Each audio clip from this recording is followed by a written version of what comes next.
Welcome.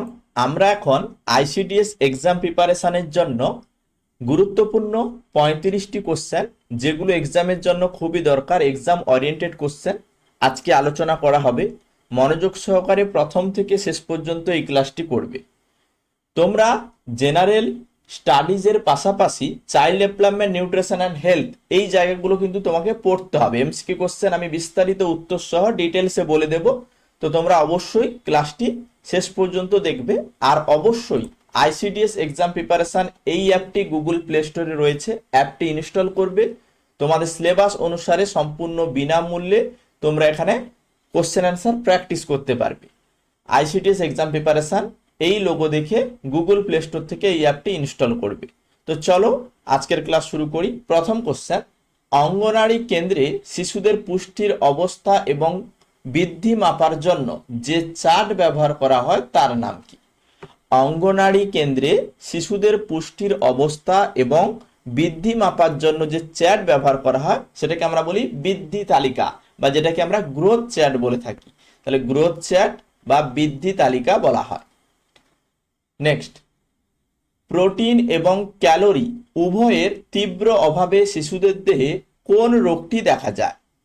বলছে protein এবং calorie উভয়েরই তীব্র অভাবে শিশুদের দেহে কোন রোগটি হয়? মূলত প্রোটিন এবং ক্যালোরি উভয়ের অভাবে ম্যারাসমাস রোগ হয়, এবং শুধুমাত্র প্রোটিনের অভাবে কোয়াশিয়কর রোগ হয়। তো এখানে প্রোটিন এবং ক্যালোরির অভাবে ম্যারাসমাস রোগ হয়, এটাই সঠিক অ্যান্সার হয়ে যাবে। নেক্সট, গর্ভাবস্থায় ফলিক অ্যাসিডের ঘাটতি হলে নবজাতক শিশুর কোন জন্মগত ত্রুটি হতে পারে? গর্ভাবস্থায় ফলিক অ্যাসিডের ঘাটতি হলে নবজাতক শিশুর কোন জন্মগত ত্রুটি হতে পারে? জন্মগত ত্রুটি ফলিক অ্যাসিডের জন্য স্নায়ুতন্ত্রের ত্রুটি হয়। তাহলে স্নায়ুতন্ত্রের ত্রুটি, অপশন বি এখানে সঠিক অ্যান্সার। ফলিক অ্যাসিডের অভাবে নবজাতক শিশুর স্নায়ুতন্ত্রের ত্রুটি হয়। ভিটামিন ই এর অভাবে মানবদেহে মূলত কোন সমস্যাটি দেখা যায়? ভিটামিন ই এর অভাবে কি হয়? ভিটামিন ই এর অভাবে প্রজনন ক্ষমতা হ্রাস পায়, অর্থাৎ বন্ধ্যাত্ব রোগ হয়। তাহলে বন্ধ্যাত্ব বা প্রজনন ক্ষমতা হ্রাস পায়, বন্ধ্যাত্ব বা প্রজনন ক্ষমতা হ্রাস পায় ভিটামিন ই এর অভাবে। নেক্সট, অঙ্গনারী কেন্দ্রগুলি কেন্দ্রীয় সরকারের কোন মন্ত্রকের অধীনে পরিচালিত? বলছে অঙ্গনারী এই কেন্দ্রগুলো বা আইসিডিএস এই কেন্দ্রগুলো কেন্দ্রীয় সরকারের কোন মন্ত্রকের অধীনে পরিচালিত হয়? মূলত নারী ও শিশু বিকাশ মন্ত্রক, এই হচ্ছে নারী এবং শিশু বিকাশ মন্ত্রক দ্বারা পরিচালিত হয়। আইসিডিএস প্রকল্পে প্রাক প্রাথমিক শিক্ষা সাধারণত কোন বয়সে শিশুদের দেওয়া হয়? আইসিডিএস এই প্রকল্পে প্রাক প্রাথমিক শিক্ষা সাধারণত কোন বয়সে শিশুদের দেওয়া হয়? 3 থেকে 6 বছর, 3 থেকে 6 বছর বয়সী শিশুদের প্রাক প্রাথমিক শিক্ষা দেওয়া হয় আইসিডিএস প্রকল্পের মাধ্যমে। মায়ের দুধে সব ধরনের পুষ্টি উপাদান থাকলেও কোন খনিজ উপাদানটি বা কোন খনিজ উপাদানটির পরিমাণ এতে কম থাকে বা থাকে না বললেই চলে? মাতৃদুগ্ধে মূলত সব ধরনের খনিজ উপাদান থাকে, কিন্তু আয়রন বা হচ্ছে লোহার অভাব রয়েছে। তাহলে আয়রন বা লোহার অভাব থাকতে পারে বা খুব কম পরিমাণে রয়েছে। শিশুদের পোলিও রোগটি মূলত কি ঘটিত রোগ? শিশুদের পোলিও রোগটি কি ঘটিত রোগ? পোলিও মাইলিটিস, এটা হচ্ছে ভাইরাস ঘটিত রোগ। ভাইরাস ঘটিত রোগ পোলিও রোগ, তাহলে ভাইরাস ঘটিত রোগ হচ্ছে পোলিও রোগ। শিশু মনস্তত্ত্ব অনুযায়ী একটি শিশুর সামাজিকরণের প্রাথমিক বা প্রথম মাধ্যমটি কোনটি? শিশু মনস্তত্ত্ব অনুযায়ী একটি শিশুর সামাজিকরণের প্রাথমিক বা প্রথম মাধ্যম কোনটি? প্রথম মাধ্যম হচ্ছে তাদের পরিবার। সামাজিকরণের প্রথম বা প্রাথমিক মাধ্যম হচ্ছে পরিবার, ফ্যামিলি বা পরিবার। নেক্সট, জলাতঙ্ক বা হচ্ছে র্যাবিস রোগের টিকা কে আবিষ্কার করেছিলেন? জলাতঙ্ক বা হচ্ছে র্যাবিস রোগের টিকা কে আবিষ্কার করেছিলেন? র্যাবিস রোগের টিকা আবিষ্কার করেছিলেন ফরাসি বিজ্ঞানী লুই পাস্তুর। লুই পাস্তুর জলাতঙ্ক বা হচ্ছে র্যাবিস রোগের টিকা আবিষ্কার করেছেন। ভিটামিন সি এর অভাবে হওয়া স্কারভি রোগটি মানবদেহের কোন অংশকে সব থেকে বেশি প্রভাবিত করে? ভিটামিন সি এর অভাবে স্কারভি এই রোগটি মানবদেহের কোন অংশকে সব থেকে বেশি প্রভাবিত করে? দাঁতের মাড়ি।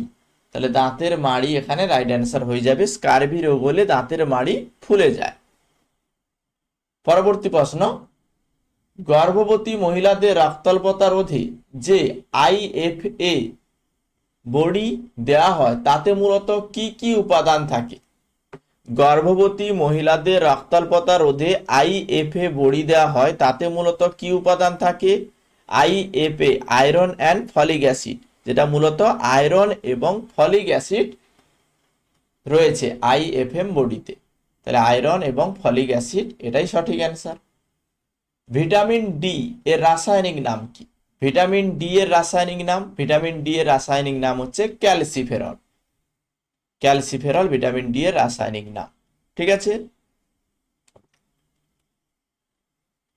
একজন সুস্থ মানুষের দেহের স্বাভাবিক তাপমাত্রা কত? একজন সুস্থ মানুষের দেহের স্বাভাবিক তাপমাত্রা কত? 98.4 ডিগ্রি বা 98.6 ডিগ্রি ফারেনহাইট। বিভিন্ন অপশান থাকতে পারে, 98.4 ডিগ্রি ফারেনহাইটও থাকতে পারে, 98.6 ডিগ্রি ফারেনহাইটও থাকতে পারে। মূলত ফারেনহাইট স্কেলে সুস্থ মানুষের স্বাভাবিক দেহে 98.6 ডিগ্রি ফারেনহাইট, আর সেলসিয়াস স্কেলে 37 ডিগ্রি সেলসিয়াস। এবারে অনেক অনেক টেক্সট বুকে পাবে 98.4 ডিগ্রি ফারেনহাইট থাকতে পারে, সেটা কিন্তু তোমরা কিন্তু একটু কারেকশন করবে বা এই জায়গাগুলো মানে মাথায় রাখবে। নেক্সট, শিশু বিকাশের তত্ত্বে মনোসামাজিক বিকাশ এর তত্ত্ব কে প্রদান করেছিলেন? শিশু বিকাশের তত্ত্বে মনোসামাজিক বিকাশ এর তত্ত্ব কে প্রদান করেছিলেন? এরিকসন। তাহলে এরিকসন শিশু বিকাশের তত্ত্বে মনোসামাজিক বিকাশ এই তত্ত্ব প্রদান করেছিলেন। তাহলে এরিকসন অপশন এ সঠিক অ্যান্সার। পানীয় জলে দীর্ঘকাল ধরে ফ্লোরাইডের আধিক্য থাকলে মানুষের কোন রোগ হয়? পানীয় জলে দীর্ঘকাল ফ্লোরাইডের আধিক্য থাকলে মানুষের যে রোগ হয় সেটা হচ্ছে ফ্লোরোসিস রোগ। পানীয় জলে ফ্লোরাইড বেশি থাকলে ফ্লোরোসিস রোগ হয়, যার ফলে দাঁতে হলদেটে বা বাদামি ছোপ পড়ে যায়। তাহলে এখানে fluorosis option C right answer হয়ে যাবে। দুর্বল এবং ভঙ্গুর হয়ে পড়ে দাঁতগুলো। কলেরা এই রোগটি ছড়ায় কোন জীবাণুর মাধ্যমে? কলেরা রোগটি ছড়ায় কোন জীবাণুর মাধ্যমে? কলেরা রোগ মূলত ব্যাকটেরিয়ার মাধ্যমে ছড়ায়। কলেরা একটি জলবাহিত রোগ, ভিব্রিও কলেরি এই ধরনের ব্যাকটেরিয়ার মাধ্যমে কলেরা রোগটি ছড়ায়। স্বাধীন ভারতের প্রথম নারী মন্ত্রী মানে প্রথম স্বাস্থ্যমন্ত্রী কে ছিলেন? নারী স্বাস্থ্যমন্ত্রী কে ছিলেন? রাজকুমারী অমৃত কৌর। রাজকুমারী অমৃত কৌর। জওহরলাল নেহরু যখন প্রথম মন্ত্রিসভায় রাজকুমারী অমৃত কৌর ভারতের প্রথম স্বাস্থ্যমন্ত্রী হিসেবে নিযুক্ত হয়েছিলেন। তাহলে রাজকুমারী অমৃত কৌর রাইট অ্যান্সার হয়ে যাবে। তারপর জেনারেল স্টাডিজ থেকে কিছু কোশ্চেন আমরা আলোচনা করব। বিশ্ব স্বাস্থ্য দিবস প্রতি বছর কবে পালিত হয়? অ্যান্সার করো। বিশ্ব স্বাস্থ্য দিবস প্রতি বছর কবে পালিত হয়? 1948 সাল থেকে বিশ্ব স্বাস্থ্য দিবস 7ই এপ্রিল এই দিনটিতে পালন করা হয়। তাহলে 7ই এপ্রিল বিশ্ব স্বাস্থ্য দিবস পালন করা হয়। ওকে। তারপর ভারতের রাজধানী কলকাতা থেকে দিল্লিতে কত সালে স্থানান্তরিত হয়? ভারতের রাজধানী কলকাতা থেকে দিল্লিতে কত সালে স্থানান্তরিত করা হয়েছে? 1911 সালে দিল্লির দরবারে রাজা পঞ্চম হচ্ছে জর্জ ব্রিটিশ ভারতের রাজধানী কলকাতা থেকে সরিয়ে দিল্লিতে স্থানান্তরিত করেছেন। অ্যাকচুয়ালি 1912 সালে আনুষ্ঠানিকভাবে এই স্থানান্তর সম্পূর্ণ হয়েছে, কিন্তু 1911 সালে এটা কিন্তু ঘোষণা করা হয়েছিল। মাথায় রাখবে, স্থানান্তরিত করা হয়েছিল মানে এখানে 1911 সাল এটা অ্যান্সার হয়ে যাবে, কিন্তু আনুষ্ঠানিকভাবে বললে তখন কিন্তু 1912 সাল হয়ে যাবে। পরবর্তী কোশ্চেন, স্বরাজ আমার জন্মগত অধিকার এবং আমি তা অর্জন করবই। বিখ্যাত এই উক্তিটি কার? স্বরাজ আমার জন্মগত অধিকার এবং আমি তা অর্জন করব, এই বিখ্যাত উক্তি হচ্ছে বাল গঙ্গাধর তিলকের। তাহলে বাল গঙ্গাধর তিলক এখানে অ্যান্সার হবে। ভারতের স্বাধীনতা সংগ্রামের অন্যতম চরমপন্থী নেতা লোকমান্য বাল গঙ্গাধর তিলক ব্রিটিশদের বিরুদ্ধে জনগণকে জাগিয়ে তুলতে এই ঐতিহাসিক স্লোগানটি দিয়েছিলেন। তারপর ভারতীয় সংবিধানের বর্ণিত মৌলিক অধিকার এর ধারণাটি কোন দেশের সংবিধান থেকে গৃহীত হয়েছে? ভারতীয় সংবিধানে বর্ণিত মৌলিক অধিকার এর ধারণাটি কোন দেশের সংবিধান থেকে গৃহীত হয়েছে? মার্কিন যুক্তরাষ্ট্র।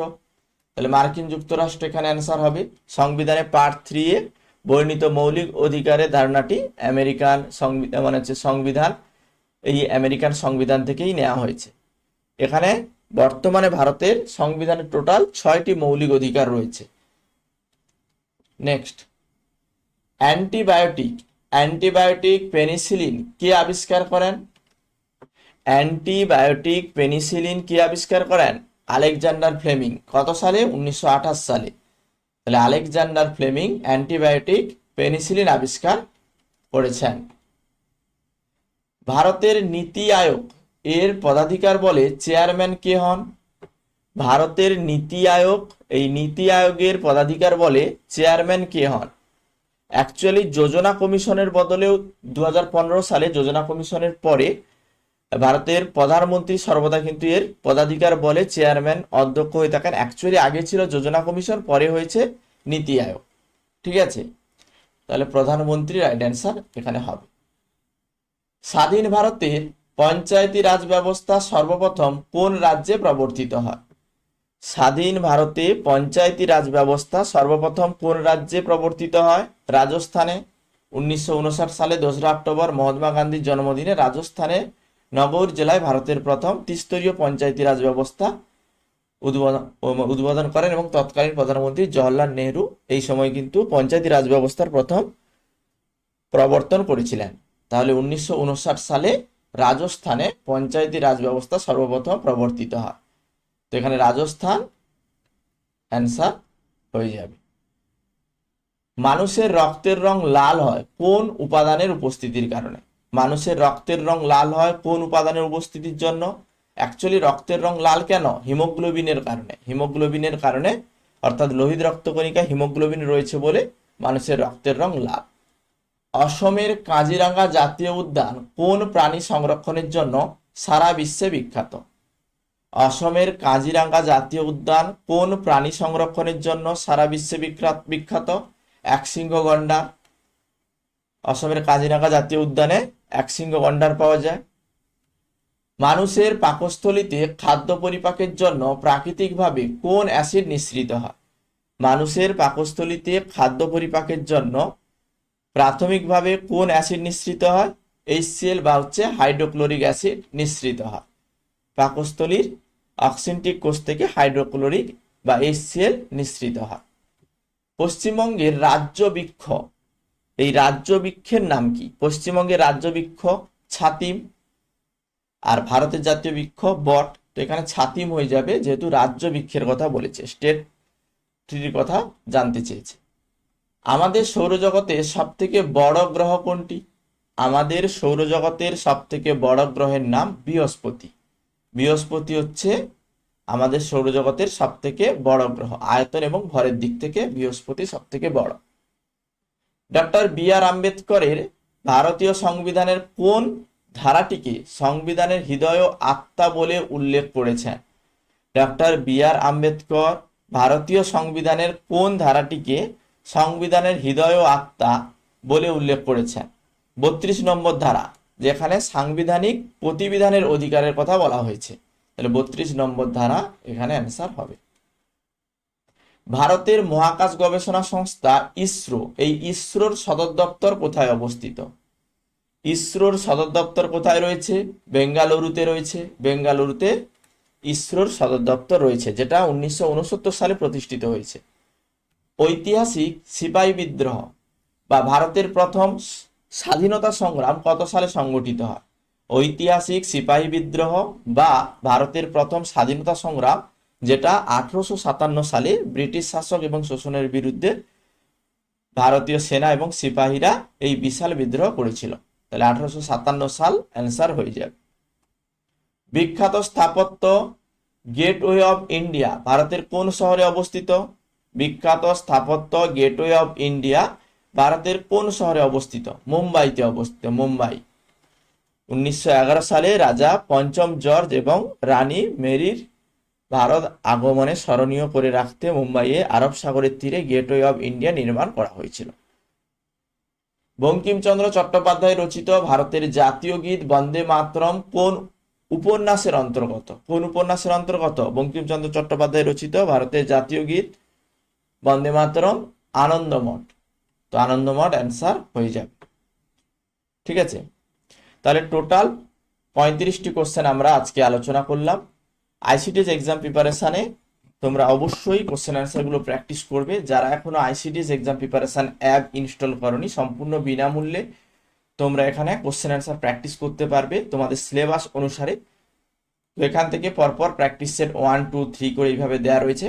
অবশ্যই এক্সামের নোটিফিকেশান বা সম্পূর্ণ বিনামূল্যে কোশ্চেন অ্যান্সার প্র্যাকটিস করতে চাইলে এই লোগো দেখে আইসিটিএস এক্সাম প্রিপারেশান অ্যাপটি ইনস্টল করে রাখবে। ওকে।